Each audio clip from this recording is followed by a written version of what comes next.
अस्सलाम वालेकुम जी। Islamabad high court से मैं हूं फैसल अब्बास और आज का दिन बड़ा अहम तरीन था इस हवाले से भी कि जो इंतखाबात 2024 होने जा रहे हैं उस हवाले से जिन भी जो इस्लामाबाद के हलके हैं, हलका NA 46, 47 और 48 के अंदर जिन लोगों के कागजात नामजदगी रिटर्निंग अफसरान ने मुस्तरद किए थे और जो भी उस पर ऑब्जेक्शंस लगाए, जो एतराज़ात उस पर लगाए गए थे, उन तमाम की आज समातें इस्लामाबाद हाई कोर्ट में हुई हैं। और आज अहम तरीन और आखिरी दिन रोज़ था जिसमें 3 दिन थे, यानी कि 1 जनवरी से लेकर 3 जनवरी तक दरख्वास्तें जमा होनी थी और फिर उसके बाद 10 जनवरी तक इसमें फ़ैसला होना था।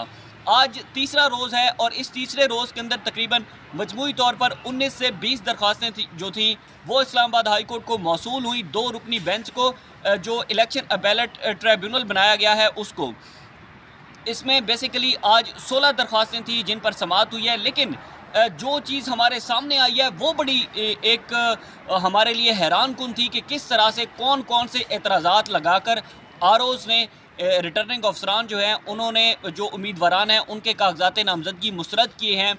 आज 16 दरख्वास्तें थी जिसमें पाकिस्तान तहरीक इंसाफ के जो वकील और रहनुमा शुएब शाहीन भी मौजूद थे, उनके जो चीफ़ इलेक्शन कमीशन है न्याजुल्लाह न्याजी वो भी मौजूद थे, बाकी जो PTI के रहनुमा हैं, एक पीपल्स पार्टी से हैं, जमात इस्लामी से हैं।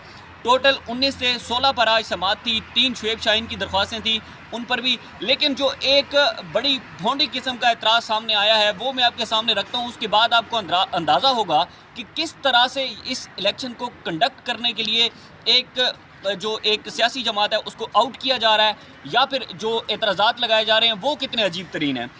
अच्छा जी, शुएब शाहीन की 3 दरख्वास्तें थी। उन्होंने इस्लामाबाद के 3 हलकों से अपने कागजात नामजदगी जमा करवाए थे जिसमें NA 46, 47 और 48 में कल इलेक्शन कमीशन को इस पर नोटिस जारी हुए थे और आज इस पर समाअत हुई है। इस पर फ़ैसला भी महफूज हुआ है, यानी कि कल या 10 जनवरी तक इसमें फ़ैसला सुना दिया जाएगा। इसमें जो शुएब शाहीन है और ज़फ़र अली शाह जो हैं, जो PTI के रहनुमा हैं, इन्होंने भी PTI से कागजात नामजदगी जमा करवाए हैं।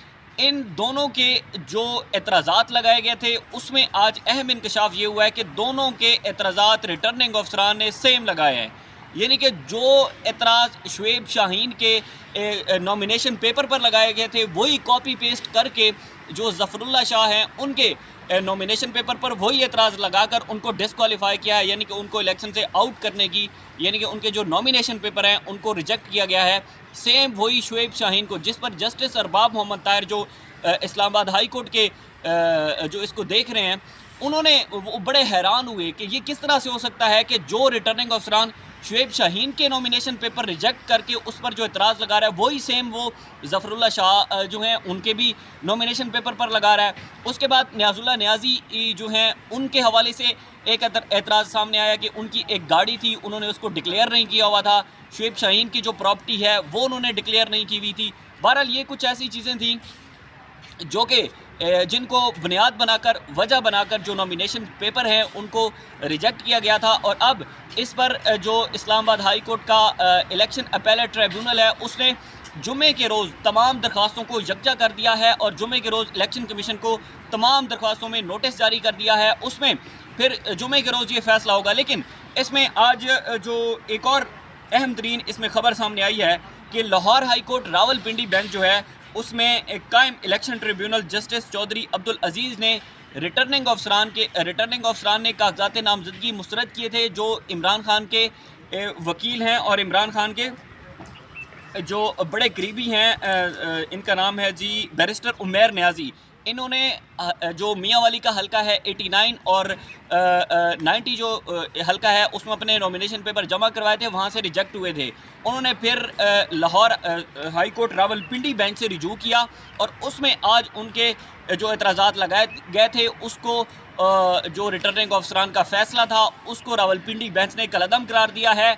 और हलका NA 89 और 90 में दोनों में जो बैरिस्टर उमैर न्याजी हैं उनके कागजात नामजदगी जो थे, उनकी जो अपील दायर की गई थी वो मंजूर कर ली गई है। ये बड़ी खुशाइन खबर है। इसी हवाले से हम देख रहे हैं कि हाई कोर्ट के अंदर जो एतराज़ात भी सामने आ रहे हैं वो एतराज़ात बड़े भोंडे किस्म के हैं। मतलब आप कह सकते हैं कि किसी ने गैस का बिल नहीं जमा करवाया। अब जो शेर अफजल मरवत हैं उन्होंने जब अपने नॉमिनेशन पेपर जमा करवाए थे उनका एतराज़ ये लगा कि जी जो शेर अफजल मरवत हैं उनके घर उनके नाम 3 घर हैं और उनका गैस का बिल नहीं पे हुआ। तो अब वो भी कह रहे थे कि वो 3 कौन से घर हैं, ये तो मुझे भी नहीं पता कि मेरे कौन से ऐसे 3 घर हैं जो कि उनके अपने इलाके में हैं कि उनकी वजह बनाकर उन्होंने नॉमिनेशन पेपर को रिजेक्ट किया है। बहरहाल 90% ऐसे हैं जो कि इधर इस हाई कोर्ट का जो इलेक्शन ट्रिब्यूनल अपीलेट ट्रिब्यूनल है, इसमें आकर वो मोस्टली जो है वो एक्सेप्ट हो जाएंगे, क्योंकि एतराज़ात जो रिटर्निंग अफसरान की जानिब से हैं वो बड़े अजीब किस्म के हैं, लेकिन जो बच जाएंगे वो फिर सुप्रीम कोर्ट से हो सकते हैं। बहरहाल जो भी अपडेट होगी आपके साथ शेयर करते रहेंगे। मुझे इजाज़त दीजिए, अल्लाह हाफ़िज़। की पार्टी को हमें पता है क्या कर रहे हैं कि आप नून लीग को कामयाब कराना चाहते हैं, और मैं तमाम दोस्तों को ये अदलिया को मैसेज देना चाहता हूँ कि मुल्क में जो हालात हैं, आप इन हालात को देखें, लोगों के बुनियादी हकूक़ को देखें कि आज मुल्क में किसी हमारे इंडिविजुअल का फंडामेंटल राइट्स नहीं है। स्टेट के इंडिविजुअल से ही स्टेट बनती है, रियासत इन्हीं लोगों से ही रियासत कायम होती है। जो एलिगेशन लगाए गए आपने देखा है, जितने हमारे कैंडिडेट हैं और चुन चुन के जिनकी एफिलिएशन पीटीआई से है, रात को 30 तारीख को बैठ के इनने 4 घंटे बैठ के देखा है कि कोई ना कोई ऑब्जेक्शन निकालें।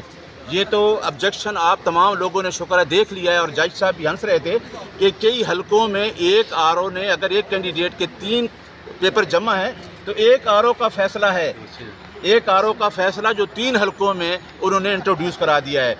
तो मैं मैसेज देना चाहता हूँ कि आप जितना ही कार्नर कर लें, आप जितना ही दीवार से लगा लें, लोगों ने पीटीआई को वोट देना है, तहरीक इंसाफ ही ने जीतना है, क्योंकि तहरीक इंसाफ वफाक की अलामत है, वफाक की पार्टी है। गिलगित जीबी में भी वो पार्टी है, आज़ाद कश्मीर में भी है। और जो हमारे ख़िलाफ़ जो एलिगेशन लगाए गए हैं, डिक्लेयर्ड प्रॉपर्टी थी मेरी 3 साल की रिटर्न जमा है, तमाम प्रॉपर्टी, तमाम एसेट्स मेरे जो हैं वो डिक्लेयर्ड हैं। और ये जो मेरे ऊपर जो इल्ज़ाम लगाया गया, जिसकी बुनियाद पर और कोई नहीं था, ना कोई एफआईआर निकली, ना कोई इदारों के ख़िलाफ़ कोई बात निकली, सिर्फ़ और सिर्फ ये था कि जी आपने ये प्रॉपर्टी जो है ये आपके नाम पे नहीं है। मैंने लिख दी है वो प्रॉपर्टी जो मैंने अपने एसेट्स में डिक्लेयर की। तो शर्म आनी चाहिए इलेक्शन कमीशन ऑफ पाकिस्तान को, जिन आरओ ने बैठ के थोक के हिसाब से तमाम कैंडिडेट्स के हमारे के पेपर रिजेक्ट किए गए हैं। आज एक सवालिया निशान है, एक कॉन्स्टिट्यूशनल बॉडी है इलेक्शन कमीशन ऑफ पाकिस्तान, उसको देखना चाहिए कि लोगों के हकूक़, लोगों के बुनियादी हकूक़ अगर इस तरह क्रश करेंगे तो फिर आपने देखा है, पहले आपने एक देखा था, एक पाकिस्तान का हिस्सा टूट गया। पाकिस्तान को इस तरह मत तोड़ें, क्योंकि ये 22-25 करोड़ की आवाम का पाकिस्तान है। हम चाहते हैं कि हमारे इदारे मजबूत हों, हम तमाम अदारों की इज़्ज़त करते हैं, तमाम इदारे हमारे लिए मुक़द्दस हैं। की पार्टी को हमें पता है क्या कर रहे हैं कि आप नून लीग को कामयाब कराना चाहते हैं, और मैं तमाम दोस्तों को ये अदलिया को मैसेज देना चाहता हूँ